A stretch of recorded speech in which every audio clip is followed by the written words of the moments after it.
Hello students, इस video में हम सॉल्व करेंगे question number 24, 25 and 26 of exercise 1B from RS Agarwal. So let us start with question number 24. Three measuring rods are 64 cm, 80 cm and 96 cm in length. Find the least length of the cloth that can be measured and exact number of times using any of the rod. मतलब एक कोई particular length of rod हमारे पास cloth है कुछ fix length का, और हम इस सारी रॉड से उसको exact number of times measure कर पाए. मतलब सपोज़ ये 64 सेंटीमीटर वाली रॉड होती तो मैं 64 सेंटीमीटर वाली रॉड बार बार प्लेस कर करके एग्जैक्ट नंबर ऑफ टाइम्स ये इस पर आए और मैं इसको मेज़र कर लूँ कि ये कितने टाइम्स है 64 सेंटीमीटर का. वैसे ही 80 सेंटीमीटर वाले को मैं एग्जैक्ट नंबर ऑफ टाइम्स रख के इस क्लॉथ की लेंथ को मेज़र कर लूँ. एक एग्जांपल लेते हैं. सपोज़ मेरे पास एक 3 सेंटीमीटर का स्केल या कुछ रॉड होती, एक 5 सेंटीमीटर की होती, और मुझे मेज़र करना है कि मैं कितना लंबा, एटलीस्ट मिनिमम कितना लंबा क्लॉथ इन दोनों से एक साथ कम्प्लीटली मेज़र कर सकती हूँ. तो मतलब अगर मैं यहाँ पे रखूँ तो 3 सेंटीमीटर वाला स्केल एक बार रखा तो हमने 3 सेंटीमीटर मेज़र करा, कुछ लेंथ फिर और रखा तो टोटल 3 + 3 फिर 6 हो जाएगा. फिर 3 का 3 टाइम्स हो गया 9, तो मैंने 9 सेंटीमीटर मतलब एक बार या तो मैं 3 सेंटीमीटर मेज़र कर सकती हूँ या 6 या 9. फिर नेक्स्ट 12, 15, 18 इस तरीके से हम मेज़र कर पाएंगे 3 सेंटीमीटर वाले स्केल से इतनी लेंथ्स डायरेक्टली. 5 सेंटीमीटर से कितना मेज़र कर सकते हैं? 5. उसके बाद एक और बार 5 सेंटीमीटर की रॉड रखेंगे तो आगे फिर हम कितना मेज़र कर पाएंगे? 10. फिर नेक्स्ट 15, फिर 20. तो दोनों जो रॉड्स थी दोनों इंडिविजुअली एक कॉमन इनका कहा था ये मेज़र कर पाई 15, कि मैं 3 सेंटीमीटर वाले रॉड से भी 15 सेंटीमीटर लेंथ को मेज़र कर सकती हूँ और 5 सेंटीमीटर वाले से भी 15 को मेज़र कर सकती हूँ. तो ये 15 क्या हो गई? मिनिमम लेंथ जिसको ये दोनों rods exactly number of times measure कर सकती हैं. तो मतलब हमें क्या निकालना है? इनका लोएस्ट कॉमन मल्टीपल. तो इन क्वेश्चंस में ये जो हमें यहाँ पे 3 रॉड्स की लेंथ दी हुई है, इसमें हम क्या करेंगे? इनका LCM फाइंड आउट करेंगे. इनका लोएस्ट कॉमन मल्टीपल क्या है जिसको ये तीनों मेज़र कर पाए. तो इस क्वेश्चन में हमें क्या फाइंड करना है? LCM of 64, 80 and 96.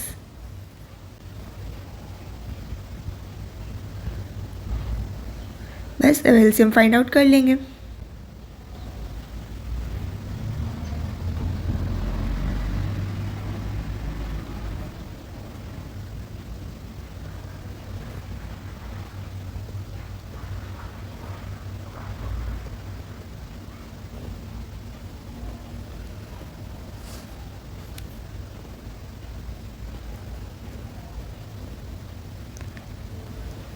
तो हमें LCM क्या मिल गया?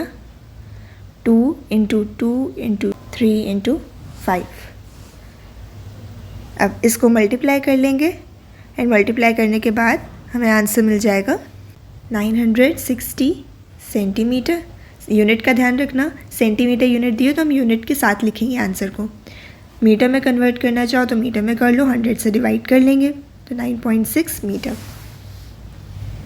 नेक्स्ट क्वेश्चन ट्राई करते हैं. Question number 25. An electronic device makes a beep after every 60 seconds. एक डिवाइस है जो हर 60 सेकेंड के बाद बीप करेगा. तो एक बार उसने 60 सेकेंड के बाद करा, फिर नेक्स्ट 120 सेकेंड, फिर 180 सेकेंड, इस तरीके से वो बीप करता जा रहा है. अनदर डिवाइस है जो हर 62 सेकेंड्स के बाद बीप करता है. तो 62 सेकेंड के बाद करा, फिर नेक्स्ट इसका 124 second, then 186 and so on. इस तरीके से ये दोनों बीप करते जा रहे हैं. तो अब हमसे क्या पूछा जा रहा है कि इन्होंने पहली बार अभी बीप करा तो beep together at 10 AM. At what time will they beep together at the earliest? दोबारा फिर से कब एक साथ बीप करेंगे? 10 AM पे दोनों ने एक साथ बीप करा था अलार्म ने, और अब इनके बीच में इतना गैप चलता जा रहा है. तो दोबारा कब? फिर से क्या करना है? ऐसे ही इनके मल्टीपल निकालेंगे. सबसे लोएस्ट कॉमन मल्टीपल कौन सा आएगा जब दोनों साथ में बीप करें? तो फिर से LCM ऑफ 60 एंड 62। यहाँ पे हमें चीज़ों को डिवाइड नहीं करना, डिवाइड करना होता तो हम HCF निकाल लेते होते कि उसको और स्मॉल पार्ट्स में डिवाइड कर देना है। इसमें तो और कितनी देर बाद चीज़ें और बड़ी हो गई, और टाइम के बाद और सेकेंड्स बड़े आएंगे। तो जब ऐसा कुछ बड़ी वैल्यू निकालनी तो उसमें मल्टीपल फाइंड आउट करते हैं। तो LCM ऑफ 60 एंड 62।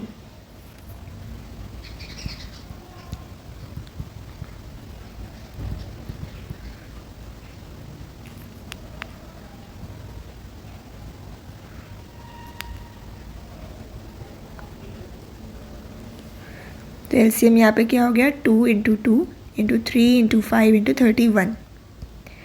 तो यहाँ से हमें आंसर मिल जाएगा 1860 सेकेंड्स। ठीक है, अब हमसे पूछा गया था कि हमें कहा उन्होंने 10 AM पे लास्ट टाइम इसने बीप करा था, अब कितने टाइम पर करेगा।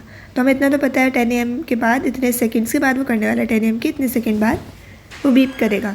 बट हमें इसको एग्जैक्ट टाइम में देना है, तो पहले हम क्या करें, सेकेंड्स को मिनट में चेंज कर दें कि कितने मिनट बाद है। 60 से डिवाइड करेंगे सेकेंड को मिनट में चेंज करने के लिए। 31 मिनट, तो मतलब 10 AM के बाद 31 मिनट और, तो कितने टाइम पे करेगा, 10:31 AM। बस ये आंसर है। Next question number 26। The traffic lights at 3 different road crossings change after every 48 seconds, 72 seconds and 108 seconds respectively. If they all change simultaneously at 8 AM. Similar question जैसे अभी ऊपर करा है। अब इसमें ट्रैफिक लाइट्स हैं वो चेंज हो रही हैं। लास्ट टाइम 8 AM पे चेंज हुई थी, तो नेक्स्ट टाइम फिर से एक साथ कब चेंज होंगी। अगेन क्या करना है, LCM निकालेंगे इन नंबर्स का। LCM ऑफ 48, 72 एंड 108, जो भी LCM आएगा वो हमारा कितने आएगा, सेकेंड्स में आएगा कि इतने सेकेंड के बाद सब एक साथ लाइट चेंज करेंगे। देन हमें प्रीवियस टाइम दिया हुआ है 8 AM, उसमें उतना सेकेंड्स को मिनट में चेंज करके और ऐड कर लो तो न्यू टाइम आ जाएगा। सो ये वाला क्वेश्चन आप लोग अपने आप ट्राई करोगे। Thank you.